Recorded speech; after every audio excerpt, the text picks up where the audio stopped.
चंद्र होता। आज हम बात करेंगे चीन की। आप सोच सकते हैं, पूछ भी सकते हैं, आखिर छत्तीसगढ़ की चीन के साथ क्या संबंध है। वैसे एक संबंध तो है। सन 639 को चीन के एक आदमी हमारे श्रीपुर तक, जो महासमुंद जिले में अभी है श्रीपुर, वहां आए थे पैदल चीन से छत्तीसगढ़ तक। पर आज हम वैंगसांग की बात नहीं कर रहे, हम चीन की छत्तीसगढ़ दौरे की भी बात नहीं कर रहे हैं। आज हम बात कर रहे हैं जिस हिसाब से चीन के सामानों का बहिष्कार की बात उठी, क्योंकि डोकलाम में या फिर हम देखें कवालन में जिस हिसाब से विवाद की स्थिति निर्मित हो रही थी, हमारे सैनिक शहीद हुए, उसका आज छत्तीसगढ़ में भी दिखने लगा। बीजेपी और कांग्रेस एक दूसरे पर आरोप लगाने लगे कि वो चीन से ज्यादा नजदीकी रिश्ता रखते हैं। इसकी राजनीतिक परिणाम क्या होगा और क्या वाकई हम चीनी सामान का बहिष्कार कर पाएंगे? आखिर इसका क्या परिणाम होगा?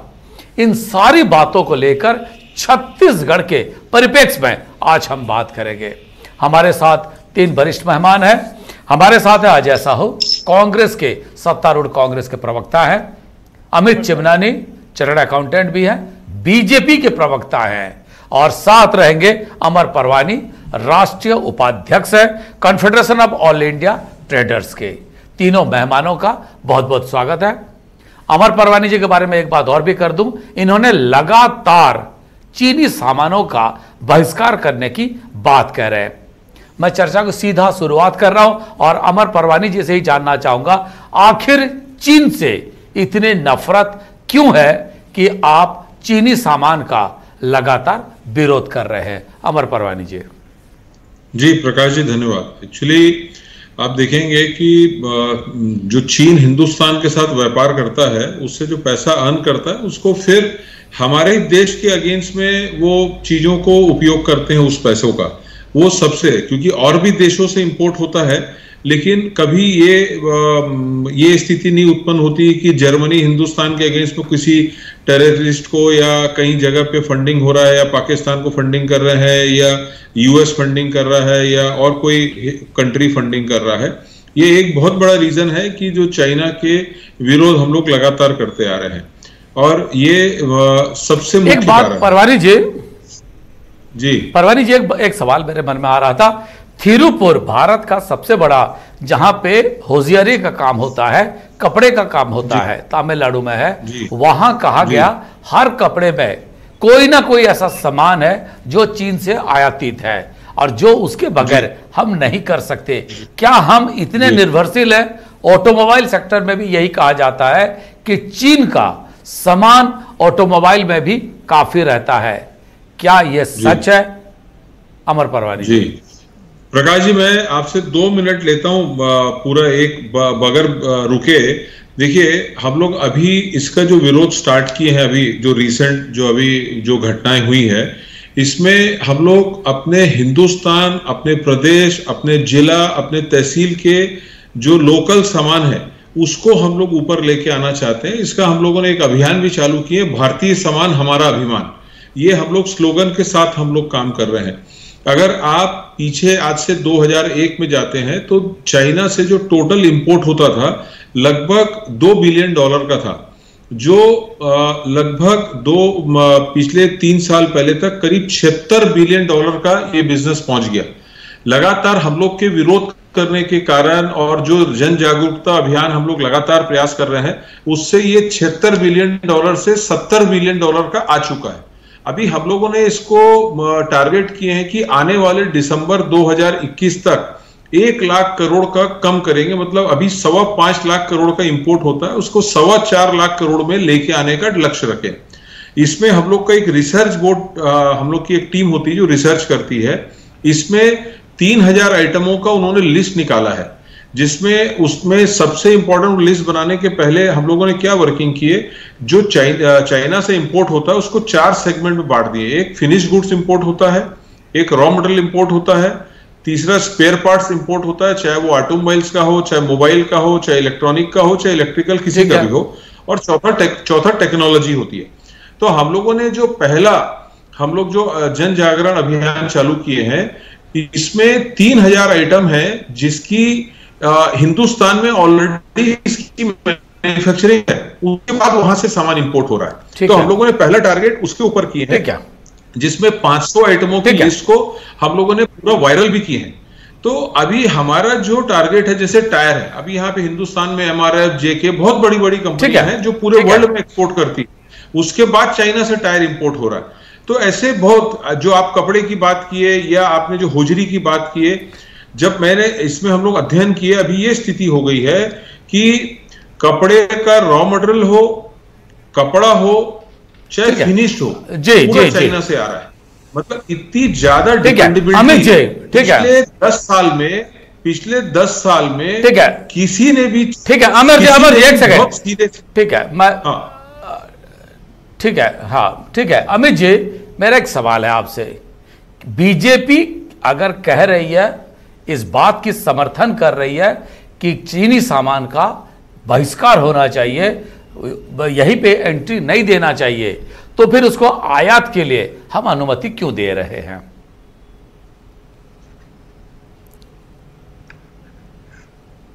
देखिए होता जी, ग्लोबलाइजेशन के दौर में अनुमति तो सबको रहती है, लेकिन अपने देश की नीति ऐसी होनी चाहिए जिससे हम लोगों के माध्यम से इन चीजों के उपयोग में कमी कर सकें। जैसा अमर जी कह रहे थे, वैसे ही भावना पूरे देशवासियों की, और ये मंशा बड़ी स्पष्ट मंशा सरकार की भी है। इसीलिए हमारी सरकार ने वोकल फॉर लोकल का नारा दे दिया है, और आत्मनिर्भर पैकेज जो कांग्रेस को समझ में कभी नहीं आया, इसी दिशा में एक बहुत ही बड़ा कदम है जिससे हम इस चीज को मात दे सकते हैं। अब ऐसे कौन से और स्टेप हैं जो हमारी सरकार ने उठाए हैं? 2015 में सबसे पहले हमने आते ही, 2014 में सरकार आई, 2015 में हमने चाइनीज प्रोडक्ट्स पे एंटी डंपिंग ड्यूटी लगाना चालू कर दिया होता जी। ये ऐसी ड्यूटी होती है जो बाहर की चीजों के इस्तेमाल को हतोत्साहित करने के लिए लगाई जाती है। आज हम जब देखते हैं तो वाणिज्य मंत्रालय ने हमारे ना सिर्फ आह्वान किया है और ऐसा सलाह नहीं दिया है कि ऐसा होना चाहिए, बल्कि आदेश दे दिया है कि ऐसा करना ही होगा। जब आप कोई प्रोडक्ट लॉन्च करते हैं तो उसमें बड़े अक्षरों में आप नाम लिखिए कि वो कहां बना है। चाइना इसमें भी चाल चल रहा था। 200 करोड़ तक के प्रोजेक्ट के लिए हमने फॉरेन के कॉन्ट्रैक्टर्स को मना कर दिया कि आप नहीं उसमें कर सकते।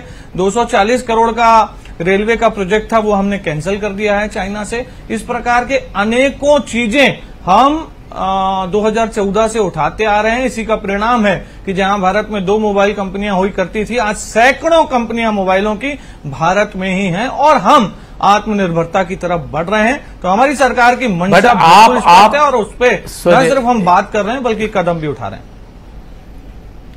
सिंपल सी बात है, अगर किसी विदेशी कंपनी के साथ हमारी करार होती है तो टेक्नोलॉजी ट्रांसफर की भी बात होती है। तकनीक हमारे पास नहीं होता और पेटेंट का जमाना है।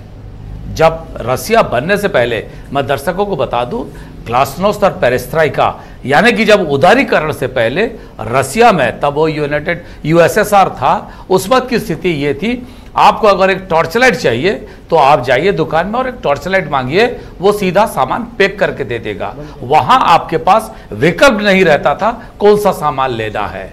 अगर देश में विदेशी कंपनी आए, देश की रहे, कंपटीशन हो, तो सस्ते में भी चीजें मिले और बेहतर तकनीक मिले। अजय साहू जी, मेरा सवाल यही आपसे, क्या हम ये विदेशी और देसी के चक्कर में वही तकनीक जो आज हमारे पास बेहतर तकनीक मिल रहा था, उसको हम छोड़ देंगे? आखिर क्या बात है, क्या करना है हमको? क्योंकि हमने लंबे समय तक एम्बेसडर और फिएट में घूमे। आज जब बड़ी गाड़ी आई तब लोगों को समझ में आया कि जब सुप्रीम कोर्ट ने कहा कि यूरोप पे अगर 6 एयरबैग लग सकते हैं सिक्योरिटी के लिए, तो भारत में BS6 की क्यों लागू नहीं हो सकती, तब हमारे कंपनियों ने लागू किया। अजय साहू जी क्या कहेंगे? देखिए, निश्चित तौर पर बड़ी कंपनियां हैं और जिस तरीके से सुविधाएं देती हैं तो उसका जो लाभ तो मिलता ही है, लेकिन उसका मूल्य भी चुकाना पड़ता है। भारतीयों में जिस तरीके से एक आदत है किफायत चीजें लेने की, तो इसको भी इस तरीके से देखा जा सकता है। लेकिन रही बात चीन की जो कंपनियां हैं, उसको यहां पर बैन करने की जो बातें आ रही हैं, वो तो सरकार की तरफ से दावे बहुत सारे होते हैं, लेकिन उन्हीं कंपनियों से ये फंडिंग भी करवाती हैं। और तो और सरदार पटेल जी की जो प्रतिमा बनी है उसका तक का ठेका इन्होंने दिया है चीनी कंपनियों को। इसके पहले के जो मुख्यमंत्री थे छत्तीसगढ़ के डॉक्टर रमन सिंह 22,000 करोड़ रुपए निवेश कराने के लिए चाइना गए थे, वहां एमओयू किया, खर्चा सरकारी खर्चा किया और पूरा घूम फिर कर आए। कितनी चाइनीज कंपनियां आई हैं यहां, क्या हो पाया नहीं हो पाया कोई जानने वाला नहीं है, कोई हिसाब किताब नहीं है। उसी तरीके से बालको में जिस तरीके से चिमनी बनाने का काम शुरू हुआ, छत्तीसगढ़ के लोगों की नृशंस हत्याएं हुई। उन चीनी कंपनियां जो ठेकेदार जो चाइनीज बनकर आए थे उन्होंने यहां पे लोगों की आहुतियां दे दी, ये भी छत्तीसगढ़ के लोगों ने देखा है। हमारी सरकार बनने के बाद हमने सबसे पहला काम ये किया, भी छत्तीसगढ़िया बाई आपके पास हम छत्तीसगढ़िया जो प्रोडक्ट है हम उसको आगे बढ़ा रहे हैं। ठीक है अमर परवानी जी, मैं अमित जी आपके आने से पहले एक सवाल मैं अमर जी से ले लूं। क्या कदम अमर जी कौन से छत्तीसगढ़िया प्रोडक्ट आगे बढ़ाए गए? नहीं मैं एक सेकंड आ रहा हूं। अमित जी मैं आ रहा हूं आपके पास। अमित जी मैं आपके पास आ रहा हूं। अमर परवानी जी, जिस तकनीक की बात की जा रही थी कि बालकों का जिक्र किए, लगभग छत्तीसगढ़ में जितने पावर प्लांट हैं, जो इंटरनेशनल बिडिंग होती है, ग्लोबल टेंडर होता है, उसमें जो कंपनी आया उसी हिसाब से होता है। तकनीक में चाइनीज टेक्नोलॉजी का सबसे ज्यादा इस्तेमाल किया गया। अब अगर हम चाइना के बहिष्कार की बात करें तो क्या वो तकनीक को हम छोड़ दें, अपने देश की या किसी और देश की तकनीक को ले ले, क्योंकि वो भी तो पेटेंट है, संभव है क्या? प्रकाश जी देखिए, इसमें ये जो चाइना की हम बात कर रहे हैं, इसमें सबसे पहले हमको ये समझना पड़ेगा कि जो कॉज रूट क्या है, वहां से हमको अंडरस्टैंड करना पड़ेगा। पिछले 10-15 साल से जो नियम केंद्र शासन ने बनाना चाहिए था, जिस प्रकार से हमको यहां ड्राइव करना था, वो ड्राइव नहीं हुआ है। आज $2 बिलियन से $70 बिलियन आने में उन्होंने 19 साल का वक्त लगाया उनको ट्रेवल करने में। तो इसमें एक हर लेवल में, इसीलिए हम लोग जो भी टारगेट कर रहे हैं, क्योंकि टेक्नोलॉजी में हम लोग एज अ हिंदुस्तान कई चीजों में बहुत पीछे हैं। अभी आप सुन के ताजुब होगा कि मोबाइल का स्क्रीन है, मोबाइल का चार्जर है, वो एलईडी जो टीवी आती है, जितने भी टीवी मैन्युफैक्चरर है हिंदुस्तान में, यहाँ ऑलमोस्ट 80-90% मैन्युफैक्चर खाली असेंबल कर रहे हैं, बाकी पूरा सामान चाइना से आ रहा है। तो हम लोग ने जाने अनजाने में एक डिपेंडेबिलिटी हो गई है। जैसे उद्योग में एक हमारा अभी तक क्या होता है, एक हम एक्सपोर्ट के लिए बहुत बेनिफिट करते हैं, दूसरा हम लोग क्या करते हैं, जो डोमेस्टिक यूनिट लगाता है कि अंबिकापुर में ये चाहिए, रायगढ़ में ये चाहिए, जगदलपुर में चाहिए। अभी हमको मैपिंग करना चाहिए कि चाइना से, और जो गवर्नमेंट के पास है वो मैपिंग करना चाहिए कि क्या क्या सामान हमको आ रहा है, ठीक है, और उस सामान को हिंदुस्तान में हम जो वहां से प्रयास कर रहे हैं कि जो चाइना में छोड़ के जा रहे हैं उनको हिंदुस्तान में लाने का प्रयास कर रहे हैं, उसके बनिस्पत ठीक है। हेलो, हमारे पास बहुत बड़े बड़े यहाँ पे उद्योगपति हैं, जो इंपोर्ट हो रहा है उसमें हम सरकार क्या सुविधाएं दे कि उस सामान को हम हिंदुस्तान में बनाना चालू करें, इसकी मुहिम चलनी चाहिए। ठीक है अमित जी, जैसे अमर परवानी जी कह रहे हैं कि हम छोटे छोटे चीजों का असेंबल करके खुश होते हैं कि उस पे हमने ये देश पे बना, दरअसल उसका जो मेन चीजें आती है, जो रॉ प्रोडक्ट होती है, वो चाइना से ही इंपोर्ट होती है। क्या कहेंगे फिर हम जिस नारा दे रहे हैं आत्मनिर्भर की, और जो आप आरोप लग रहा है कांग्रेस को कि उनको समझ नहीं है, ये बातें तो विरोधाभास हो गया। नहीं होता जी, 70 साल की जो डिपेंडेंसी है, क्या आप हम ये मान सकते हैं कि वो एक दिन या एक साल में उसको दूर किया जा सकता है? मैंने क्रमवार बताया कि हमारी सरकार 2014 में आई और 15 से हमने इस पे काम करना चालू हो गया, आज 2020 चल रहा है। अभी मैं अजय भैया को सुन रहा था, मैं 2-3 विनम्र प्रश्न पूछता हूं और मेरा अनुरोध है, इसका जवाब जरूर देंगे। ये हिंदी चीनी भाई भाई का नारा किसने दिया था? कांग्रेस ने दिया था। 43,000 स्क्वायर किलोमीटर की जमीन देने के बाद भी लगातार जो अमर परवानी जी बात कर रहे हैं, ये व्यापार दिन दुगनी रात चौगनी से तरक्की से क्यों भारत में बढ़ता गया? 10 साल यूपीए की सरकार थी, अभी क्यों नहीं बैन किया उन्होंने चाइनीज प्रोडक्ट्स को? अजय जी बताएं कि उन्होंने चाइनीज प्रोडक्ट्स पे कब एंटी डंपिंग ड्यूटी लगाई है? अजय जी बताएं कौन से कॉन्ट्रैक्ट उन्होंने कैंसिल किए हैं? वो तो उनके साथ व्यापार भी करते रहे और राजीव गांधी फाउंडेशन में चंदा भी लेते रहे। आज छत्तीसगढ़ में बैन कर दिए क्या आप? नहीं सर, मैं 10 सेकंड पूरी करूंगा, प्लीज मुझे मौका दीजिए। आज छत्तीसगढ़ में क्या इन्होंने छत्तीसगढ़ी प्रोजेक्ट को बढ़ाना है तो कौन सा प्रोडक्ट बढ़ा रहे हैं बता दें, और कैसे बढ़ा रहे हैं, और चाइना का सामान छत्तीसगढ़ में क्यों बैन नहीं किया है बता दें। सर राज्य सरकार, मेरे एक सवाल का जवाब दीजिए। आपके प्रधानमंत्री, आप ही के पार्टी के प्रधानमंत्री बस चढ़ के गए थे लाहौर, बदले में कारगिल हुआ। क्या हमने पीओके से, पाकिस्तान ऑक्युपाइड जो हमारे कश्मीर को कब्जा करके रखा है पाकिस्तान ने, उससे आम खरीदना, उससे सेब खरीदना, उससे ड्राई फ्रूट खरीदना हमने बंद कर दिए क्या? अगर वो बंद नहीं किए तो फिर ये बात क्यों उठ रही है? सर सर होता जी बहुत बढ़िया सवाल आपने पूछा है। इसका जवाब तो अजय जी देंगे, क्योंकि अजय जी कह रहे थे कि डॉक्टर रमन सिंह ने 22,000 करोड़ का एमओयू क्यों साइन किया। तो ये तो अजय जी को समझना चाहिए ना कि केंद्र में उनकी सरकार थी तब, यूपीए की, तब आपने बैन नहीं किया था, और ग्लोबलाइजेशन में बिजनेस होता है इसीलिए उसको आप ही की सरकार थी। तो अजय जी इसका जवाब दें, उन्होंने रेस किया था। सर आप ही की अटल बिहारी वाजपेयी की मेरा ये कहना है लाहौर गए 22,000 करोड़। अरे सर इन्होंने, अजय जी ने कहा ना डॉक्टर रमन सिंह का सवाल अजय जी उठाया ना, पूरा 22,000 करोड़ का एमओयू क्यों हुआ जवाब मिलेगा चिमनानी वो समझे ना। 70 बरस में चाइना की हिम्मत नहीं होती है। अरे सर हमारे विनम्र प्रश्न का करारा जवाब सुनिए, गलवान आपने दे दिया, हम प्रश्न पूछते हैं तो आप राजीव गांधी फाउंडेशन की बात करते हैं। अरे ये गलत, किसने कहा गलवान दे दिया है? वो सबके सामने गलवान दे दिया, एक मिनट सामने ये बात आगे नहीं बढ़ने दूंगा मैं, आरोप के आगे नहीं बढ़ने दूंगा। सरकार में है, अजय जी प्लीज बताइए गलवान किसने दिया? होता जी आपसे आग्रह है, आप स्पष्ट करिए। सरकार में है, आपको जवाब देना पड़ेगा। एक कांग्रेस को नहीं करने देंगे। गलवान किसने दिया? आपके पास क्या तथ्य है? डिबेट आगे नहीं बढ़ेगा। सुन लीजिए, गलवान किसने दिया? ये झूठ क्यों बोल रही है कांग्रेस? बयान आता है गलवान किसने दिया? नहीं, गलवान किसने दिया? क्या तथ्य है? सरकार की गलवान भारत का हिस्सा है तो उल्टे आपको तथ्य प्रस्तुत करिए। आप कैसे बोल रहे हैं? हमारे सेना अध्यक्ष ने कहा है कि गलवान भारत का हिस्सा है। आपको सेना के अध्यक्ष पर भरोसा नहीं? प्रधानमंत्री ने कहा है गलवान भारत का हिस्सा है, प्रधानमंत्री पर भरोसा नहीं है, सेना पर भरोसा नहीं है। नरेंद्र मोदी जी के लोग प्रतिबंधित करने का काम करते हैं। अरे वो जो पत्रकार है, ये तो डबल विंडो करके सुनना चाहिए। वो क्यों इतना प्रदेश के मुख्यमंत्री से इतना भयभीत है? क्यों? क्या उसके आका के बराबर का कद हो गया है छत्तीसगढ़ के मुख्यमंत्री भूपेश बघेल का? इतना घबराना पड़ रहा है उनको? नहीं। चिमनानी जी, भागने से कुछ नहीं होगा। आप ये बताइए, आपने जो व्यक्ति तनख्वाह में रखा है वो आदमी क्या किसी प्रदेश के व्यक्ति से, प्रदेश के मुख्यमंत्री को इस तरीके से? मैं मेरे प्रोड्यूसर से कहूंगा दोनों को एक ही विंडो पे लाए। आपके भागने से हम दोषी नहीं हो जाएंगे। दोनों को एक ही विंडो पे रखे। अभी चिमनानी सर जी मैं को, आग्रह करता हूं होता जी से भी कि स्पष्ट किया जाए कि गलवान, लेकिन इनकी सरकार गलवान भारत का हिस्सा कैसे नहीं है?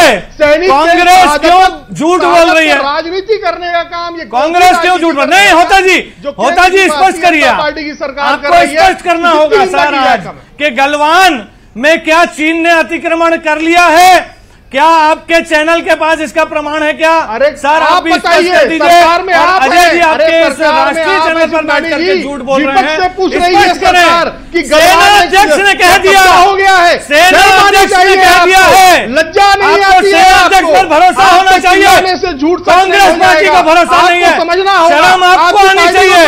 आप लोग झूठ बोलते हैं चिमनानी जी, आप लोग ये कहलवाना चाहते हैं कि चीन की सेना भारत की सेना भारी पड़ी है, लेकिन ऐसा नहीं है। एक बात मुझे दोनों बीजेपी और कांग्रेस बताए, एक राज्य में नेतृत्व कर रहे हैं और एक केंद्र में नेतृत्व कर रहे हैं। अमित जी एक बात, झूठ क्यों बोल रही है? नहीं ठीक है, केंद्र में अमित चिमनानी जी, अजय साहू जी पूछता है कि चीन में भाई सीमा सुरक्षित है कि नहीं? मेरा एक सवाल है, मेरा दोनों से एक सवाल है। एक केंद्र में नेतृत्व करता है, एक राज्य में। क्या बात करते हैं आप? तो ठीक है ना सर ठीक है ना। आप जो राजनीतिक रूप से बयान दे रहे हैं कि चीन के सामान का बहिष्कार होना चाहिए, ये अगर आपका राजनीतिक बयान है तो केंद्र सरकार क्यों उस पर पाबंदी नहीं लगाती आयात पर, इस देश की इंपोर्ट पर? यही छत्तीसगढ़ के मुख्यमंत्री आपसे सवाल पूछ रहे हैं, क्योंकि देश पे इंपोर्ट का जो रेस्ट्रिक्शन लगेगा, पाबंदियां लगेगी, वो भारत सरकार द्वारा। तो वही तो पूछ रहे हैं, उसका क्या जवाब है आपके पास? अमित चिमनानी जी। प्रकाश जी, एक दिल्ली से अभी व्हाट्सएप आया जी, है। बोलिए बोलिए। प्रकाश जी, हाँ, केंद्र सरकार ने चीनी वस्तुओं को न खरीदने का फरमान किया जारी। कैट के चीनी वस्तुओं के बहिष्कार का राष्ट्रीय अभियान को मिला भारत सरकार का साथ। केंद्रीय उपभोक्ता मंत्रालय ने मुझे बताइए, एक सेकंड, ठीक है, कैम पोर्टल अथवा किसी अन्य सोर्स सर मेरा जारी किया। अरे अमर परवानी जी, मेरा सवाल उससे आगे बढ़ के है। आप जब तक मेरा सवाल है, जब इंपोर्ट रेस्ट्रिक्शन नहीं होगा, सर मैं जवाब दे रहा हूं, मैं जवाब दे रहा हूं, मैं सवाल समझ गया। प्लीज प्लीज प्लीज, ठीक है, प्लीज बोलिए। सर मैंने बताया कि 43,000 स्क्वायर किलोमीटर जमीन जब कांग्रेस पार्टी ने चीन को दे दी, उसके बाद भी व्यापार जारी रहा था। इसका कारण यही है कि ग्लोबलाइजेशन और WTO की कुछ पाबंदियां रहती है, लेकिन हमारे पास दूसरे तरीके बहुत हैं जिसके साथ हम चल रहे हैं, और हमने सारे ऐसा पैरामीटर्स तय कर लिए हैं जिससे हम चीन के सामान का कम से कम उपयोग करेंगे। आपके चैनल के माध्यम से अजय जी और कांग्रेस पार्टी को एक आग्रह करता हूं कि गलवान भारत का हिस्सा है, और कांग्रेस अगर सेना अध्यक्ष की बात नहीं मान रही है तो तथ्य रखे और बताए कि भारत की सेना पर वो कब बोले सर? डिबेट्स में झूठ न बोले। सर अजय, आप जैसे बुद्धिजीवी पत्रकार, अमित जी एक सेकंड, अमित जी एक सेकंड, अजय जी एक सेकंड, अजय जी एक सेकंड, अमित जी कहीं पे भी अजय साहू या कांग्रेस पार्टी नहीं बोल रही है कि गलवान भारत का हिस्सा नहीं है। ये कहीं नहीं कह रही है, ये कहीं नहीं कह रही है। सर बोला है अभी, अगर मैं स्पष्ट कर दूं, अभी बोला है अजय जी ने, वो बिल्कुल नहीं कहा है। बातें करना, झूठ को जोर से बोलना भारतीय जनता पार्टी का काम है। यही देखिए, वो नहीं, भारत का हिस्सा नहीं है, नहीं बोले, रिकॉर्ड वो कह रहे हैं कि आपके आप कर लीजिए, जांच कर लीजिए, आप जांच कर लीजिए। सर एक चीज कह रहे हैं सर, वो जो चीज कह रहे हैं आप चीजों को समझे। सर गलवान पे आप भी जानते हैं अंतर्राष्ट्रीय सीमा है, जो भारत का हिस्सा है उस पे भारत का ही सार्वभौमत्व है, इसको कोई छीन नहीं सकता। किसी के पास इतनी हिम्मत नहीं है कि इस देश की जमीन को छीन सकता है। पर मेरा सवाल, जो है सर, बहुत बढ़िया, हमने छत्तीसगढ़ की बात कर रहे, तो छत्तीसगढ़ में जो इसकी आंच दिख रही है उसको कैसे हम क्या प्रतिकार कर सकते हैं, यही मेरी सवाल है सर। अजय जी क्या कहेंगे आप? ठीक है, हम कह रहे हैं की सरकार को आगे बढ़ना चाहिए। सर चिमनानी जी मेरा समय है, यदि मैं कह लूं छत्तीसगढ़ के कौन से प्रोडक्ट को आगे बढ़ाया? अजय जी ये तो बोल रहे थे ना, अभी उसका जवाब दे दे। बिल्कुल बिल्कुल बिल्कुल हाँ। बिल्कुल बिल्कुल बिल्कुल बिल्कुल। चिमनानी जी क्या है, पेशे से चार्टर्ड अकाउंटेंट हैं, मॉल की चीजें, ब्रांडेड चीजें इस्तेमाल करते हैं, तो उनको छत्तीसगढ़ की चीजों के बारे में जानकारी नहीं है। हम लोग लगातार ये स्लोगन चला रहे हैं। सर मेरे ऊपर पर्सनल बात मत करिए सर, आप जवाब दीजिए। आप लोग को जब जवाब नहीं मिलता आप पर्सनल बात करने लग जाते हो। बनाए गए, अरे सुन लीजिए, मैं कहां से सामान वन विभाग के आउटलेट में जाइए, आपकी सरकार क्या कर रही है, और तो छोटी छोटी जो सरकार की आउटलेट है वहां जाकर आप प्रोडक्ट देखिए, किस स्तर प्रोडक्ट वहां पर मिल रहे हैं। इसको आपको जाना पड़ेगा। नहीं, ऐसा कोई बात नहीं है सर, नहीं है। अरे सर में आपने कुछ किया नहीं है। अमित जी अजय जी एक सेकंड, अरे ठीक है, आज तो समय हो गया है। अमित चिमनानी जी, अजय साहू जी, अमर परवानी जी, तीनों मेहमानों का मैं धन्यवाद दूंगा। सीमा कहीं पे भी हो, हम कह सकते हैं छत्तीसगढ़ देश की सीमा से दूर है, लेकिन उसकी आंच अगर सीमा में कहीं पे भी उत्तेजना हो, अगर वहां पे जंग की जैसी स्थिति हो, तो उसकी आंच देश के हर हिस्से में आता है और हर व्यक्ति उसका पुरजोर विरोध करता है। देश की सार्वभौमत्व पर, देश की अखंडता पर, एकता पर किसी को आंख उठाने की भी हिम्मत नहीं है। यह भारतवर्ष है। बट उससे बड़ी सवाल है, क्या हम चीन के सामान का बहिष्कार कर सकते हैं राजनीतिक रूप से या सरकार के रूप पे, या यह केवल राजनीतिक फुटबॉल है? हर एक राजनीतिक दल दूसरे के गोल पोस्ट पे इसको दागना चाहता है। देखना होगा आने वाले दिनों में क्या सरकारों का कदम उठाते हैं इस मुद्दे को लेकर। आज समय हो गया है, एक नए विषय को लेकर, नए मुद्दे को लेकर हम फिर उपस्थित होंगे। तब तक हमें दीजिए विदाई।